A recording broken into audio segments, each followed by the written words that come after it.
wildest thing that ever happened to me was realising that I was autistic at the age of 25. But where do you even start when you first realise that you could be autistic? This is exactly what we're going to be diving into today to help anybody else who's starting their own autism journey but doesn't have a clue where to turn. I'm going to be covering why so many of us are late diagnosed and a breakdown of all the resources and steps needed to begin understanding your autistic self. When I finally realised that I was autistic, I was so confused. I'd accepted labels like bossy, shy, anxious, when really they were synonyms for autism the whole time. It can be really shocking to realise that after spending your whole life accepting the labels that others gave you, there was a correct label out there that explained everything. Autism. If you don't know me, my name's Ellie. I was diagnosed as autistic this year at the age of 25, and before that I was self-diagnosed. I post videos here on YouTube about autism every week, so make sure you subscribe because I am a new creator and it'll really help me grow.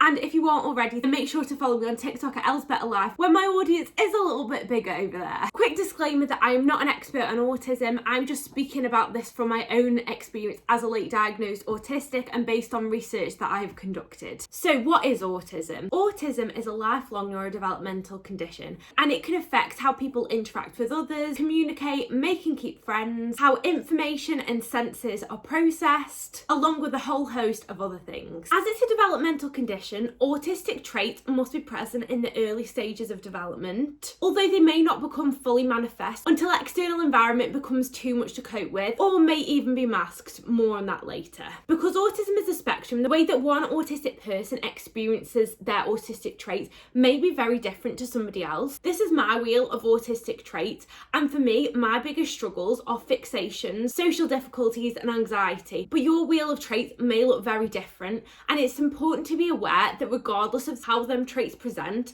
as long as you fit the criteria, you are no more or less autistic than me. Before we talk about steps to understanding your autism, I think there's some really important information you need to know, mainly without sounding cliche, that you are not alone in this experience. It's crazy to learn that 80% of autistic females are not diagnosed autistic until after the age of 18, and it's estimated that in the UK alone there are hundreds of thousands of undiagnosed autistics. This was really validating to learn when I first started my own autism journey, mainly because it answered the biggest doubt that I had when I first discovered this. Surely somebody would have realised that I was autistic sooner. But with these stats to go off, it's clear that all too often autism is missed. But why is that? As I touched on earlier, autism is lifelong, which means that it must be present from early childhood. But the problem is that when you are young and in the care of other people, i.e. your parents, the behaviour first needs to be recognised as autism. My mum has recently told me that even when I was a baby, I was lining objects up in my high chair, which I now understand to be an autistic trait. However, my mum just took that as part of my personality or just a quirky little thing that I did. She never really thought much deeper about it. Like my mum, most of the parents, teachers, doctors that we were around were Gen X and older. They were raised in a time when autism was not fully understood, which makes it almost impossible to identify. At the end of the day, you don't know what you don't know. If we look at the history of autism, the term was not even first used within the US Diagnostic Manual, the DSM-3, until 1980. Where it was described as pervasive developmental disorder. The DSM-3 was later amended in 1987, where the term autistic disorder was first used, and provided different ways that this could present, which we would now call the autism spectrum. Then the following year, in 1988, Rain Man was released, featuring the first confirmed autistic character in a feature film. The film won 4 Oscars and was seen as a groundbreaking depiction of autism, mainly because it challenged the stereotypes at the time that autistic people couldn't be intelligent and showed the inner workings of the autistic mind. But since the release of Rain Man, there have been very few depictions of autism in the media, at least not ones that have been confirmed. Come on, let's start running, let's go! And while I think Rain Man is a good film and may reflect some autistics, the fact he also had savant syndrome, which is experienced by only 10% of autistics, means that it is not a good representation of how autism presents for the majority of us. If you want to learn more about that, then watch my video about autistic coded characters next. As our parent and the other adults in our lives had no other autistic media to consume, Rain Man was ingrained into their brains as the default of how autism could present, rather than the exception. At the end of the 20th century, it was also widely believed that only males could be autistic, which accounts for the fact that even to this day, 95% of studies that have been done on autism have been conducted on boys and men. As a result, when our parents saw our autistic trait, for example, needing time alone, struggling to communicate with others, or rigid thinking, they did not associate them things with autism, especially in girls. For want of better or more appropriate terms, they instead gave us labels like shy, bossy, controlled, and anxious. This moves me on nicely to the second reason that so many of us are late diagnosed: autistic masking. Autistic masking can be any behaviour that aims to hide autistic traits. That could be from making eye contact even though it makes you feel uncomfortable, forcing yourself to talk to people even though you don't want to so you don't seem like a loner, or pretending to like mainstream or cool things because you're embarrassed of your special interests. Essentially, hiding anything which could make you stand out as different, whether or not you know that you're autistic yet. Studies have shown that girls and women are much more likely and much more successful at masking. The main reason for this is believed to be socialisation, where girls are encouraged and even expected to be sociable, friendly and thoughtful towards others. When they display autistic traits which don't fit into these norms, for example, preferring to be alone than being sociable, they are punished and viewed negatively by others, including parents. And as a result, when they don't naturally fit into these social norms, they start to mask their autistic traits to avoid appearing different or avoid getting in trouble for not meeting expectations of what they should be doing. Instead of spending time alone like they want to, they force themselves to make friends. Instead of being themselves, they copy the speech and gestures of other girls. And instead of meeting their own needs, they become a people pleaser and do what other people want them to do. In comparison, boys are socialised in a way that allows them to take longer to mature, be less emotional, and are welcomed for being a loner. One clear example of this is the difference between how an unmarried man versus an unmarried woman is treated. An unmarried man living alone with no children is praised and considered a bachelor, whereas a woman who does the same is considered a spinster and gets told time is ticking because she doesn't have a family. These societal norms are internalised by such a young age that often masking isn't even consciously done by girls, which makes it even harder to realise that you're even doing it, let alone that you're autistic. It's no wonder that, like me, 80% of autistic females are undiagnosed at 18 because we've spent our whole lives not feeling like enough and hiding who we really are to fit into what society expects of us. We didn't know who we were, so how did we expect anybody else to realise? I'm sure everything that I've just said will probably sound very familiar to you, which in and of itself is probably a good indicator that you are autistic. Allistic, aka non-autistic people, if you're new to this community, do not spend their whole lives feeling broken and wondering why they are so different. So with all that being said, let's jump into how to actually start your autism journey. The first step I would follow if I was starting my journey again would be to fully understand the autism criteria. When I started my own journey, there was so much conflicting information, especially because the diagnostic criteria is so confusing and, let's face it, might as well be in a different language. That's why I'm excited to say that I created an autism diagnostic guide, which will help you when you are first starting your own journey. The guide breaks down the full DSM-5 criteria into categories and also explains what it actually means.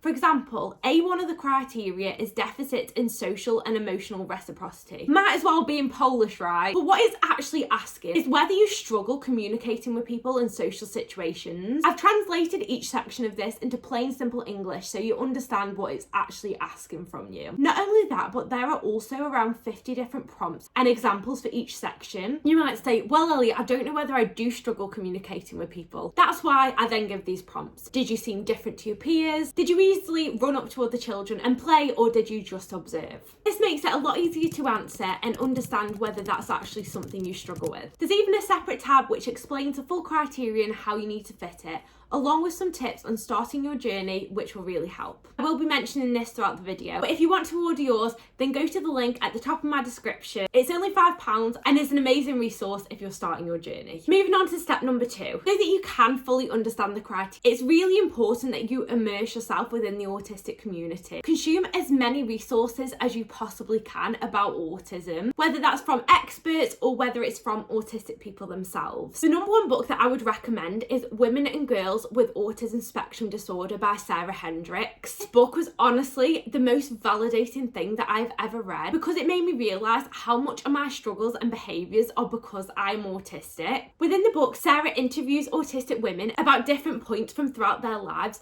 from early childhood, school life, relationships, even some people into old age. Sarah even talks about her own experiences as a late diagnosed autistic. I would also really recommend writing down any traits that you do relate to, as you can easily remember what them struggles actually are. If you do decide to order your own autism diagnostic guide, then it'd be great to write them straight into that whenever you recognise an autistic trait of your own. When I was going through my own autism journey before I got my diagnosis, I started by writing them in my notes app, and then as time went on, I then transferred them into my own spreadsheet. That was actually what inspired me to create this guide in the first place, to make the start of anybody else's journey a lot easier. I also found that whenever I doubted my autism or had imposter syndrome, which is really common in late diagnosed autistics, it was good to have a visual aid which helped me realise that all of the experiences I had were real and I wasn't just imagining any of this. Back to books, I would also really recommend Unmasked by Ellie Middleton and Unmasking Autism by Dr. Devon Price. For me, I find listening to these books a lot easier to digest than actually reading them, because it can be quite intense when you're learning all of this new information about yourself. So you can get all of these on Audible. If you're a member, you get a free credit every month for you to choose any book that you like. And if you're not already a member, then you can do the same thing by getting a free 30-day trial. I put a link to Audible in the description in case that interests you. But if you do prefer Kindle or a physical book copy, then I'll put links below to the actual books too. Next resource I would recommend is TikTok. And yes, I know I'm going to get a lot of eye rolls for this one because I know that TikTok doesn't have the best reputation. But I honestly think that the best way to hear about autism is from autistic people themselves. Of course, I have an account over there, so please give me a follow. But some other creators that talk about autism that really helps me are Morgan Foley, Ella Willis, Pippa Hastings, Kaylin, your autistic bestie. She's actually a friend of mine, and so is Rachel, Autism and Hyperlexia. But you can easily search autism and find other creators that you relate to as well. Watching longer form content on YouTube can also be very helpful. I think it can be a nice in between where it's not as long as a whole book, but it's also a lot more detailed than a 60-second TikTok video. Of course, I'll be posting videos like this every week, so please subscribe. But my favourite autistic YouTubers are I'm Autistic Now What, Mom on the Spectrum, and Yo Samdy Sam. Finally, documentaries about autism can be really eye-opening. The best ones in my opinion are on BBC iPlayer, and if you're not in the UK, then don't worry,